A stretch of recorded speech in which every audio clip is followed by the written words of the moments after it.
సంక్రాంతి సంబరాలు మరి కొద్ది గంటల్లో ప్రారంభం కానున్నాయి. ఇప్పటికే ఉమ్మడి తూర్పుగోదావరి జిల్లా వ్యాప్తంగా పొరుగుళ్ళ నుంచి ఎక్కడైతే విదేశాలు కానీ ఇతర రాష్ట్రంలో ఇతర ప్రాంతాల్లో స్థిరపడ్డ ప్రజలంతా కూడా ఇప్పటికే కోనసీమ ప్రాంతం కావచ్చు, ఇటు కాకినాడ జిల్లా కావచ్చు, సొంతూళ్ళకి చేరుకున్న పరిస్థితి కనిపిస్తోంది. మనం ప్రస్తుతం చూసుకోవచ్చు. సంక్రాంతి పేరు చెప్తే పెద్ద ఎత్తున జరిగేది కోడిపందాలు. ఇక్కడ సాంప్రదాయం ఎప్పటి నుంచో ఎన్నో ఏళ్లుగా ఇక్కడ సాంప్రదాయంగా కోడిపందాలు జరుగుతూ ఉన్నాయి. ప్రతి గ్రామంలో కూడా ఈ కోడిపందాలకు సంబంధించి బరులు ఏర్పాటు చేసుకునేందుకు ఇప్పుడే ఈ పందెం రాయుళ్లకు వెసులుబాటు కల్పించేందుకు కూడా ఇక్కడ నిర్వాహకులు ఏర్పాట్లు చేస్తున్న పరిస్థితి అయితే ఉంది. మనం చూసుకుంటే ప్రతి గ్రామంలో కోనసీమ వ్యాప్తంగా కావచ్చు, ఇటు కాకినాడ తూర్పుగోదావరి జిల్లాలో ప్రతి గ్రామంలో కూడా ఇటువంటి కోడిపందాలు బరులు సిద్ధమవుతూ ఉంటాయి.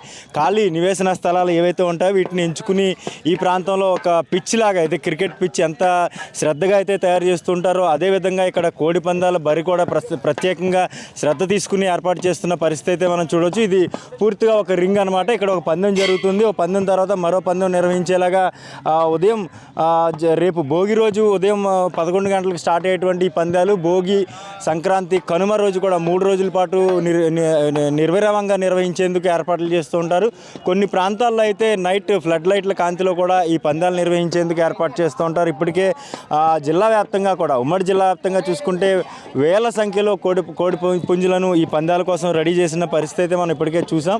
అయితే ఈ పందాల నిర్వహణ అయితే భోగి రోజు మధ్యాహ్నం 11 గంటల తర్వాత స్థానికంగా ఉన్నటువంటి ప్రజాప్రతినిధులు అదేవిధంగా ముఖ్యమైన లీడర్స్ ఆదేశానుసారం ఇటు పోలీస్ శాఖ కూడా చూసి చూడనట్టుగా వదిలేస్తూ ఉంటే ప్రతి ఏడాది కూడా ఈ ప్రాంతాల్లో పెద్ద ఎత్తున కోడి పందాలు జరుగుతూ ఉంటాయి. సాంప్రదాయం ఏదైతే సంక్రాంతి సాంప్రదాయంగా కొన్ని ఏళ్లుగా వస్తున్నటువంటి ఈ కోడి పందాల వ్యవహారానికి సంబంధించి ప్రతిదీ కూడా చాలా పక్కాగా నిర్వహిస్తూ ఉంటారు. ఎక్కడా కూడా ఎటువంటి అవాంఛనీయ సంఘటనలు జరగకుండా స్థానికంగా ఉన్నటువంటి లీడర్లే దీనికి తమ బాధ్యతగా తీసుకుని ఇక్కడ ఈ పందాలు నిర్వహిస్తూ ఉంటారు. ఎక్కడ కూడా గొడవలు, ఘర్షణలు జరగకుండా, ఎందుకంటే డబ్బుతో పందాలు నిర్వహించే క్రమం కూడా కొన్ని ప్రాంతాల్లో ఉంటుంది. ఈ నేపథ్యంలోనే ఎటువంటి ఘర్షణలు, గొడవలు జరగకుండా ముందస్తు చర్యలు అయితే చేపడుతుంటారు. ఈ ప్రాంతంలో ఏదైతే ఒక సింగిల్గా ఒక బరి నిర్వహించారో దీని చుట్టూ కూడా ఫెన్సింగ్ నిర్వహిస్తూ ఉంటారు. బయట పందెం కాసుకునే వాళ్ళు ఎవరు కూడా లోనికి వెళ్లకుండా కేవలం కోడికి సంబంధించి 2 పక్షాలకు సంబంధించి కోడి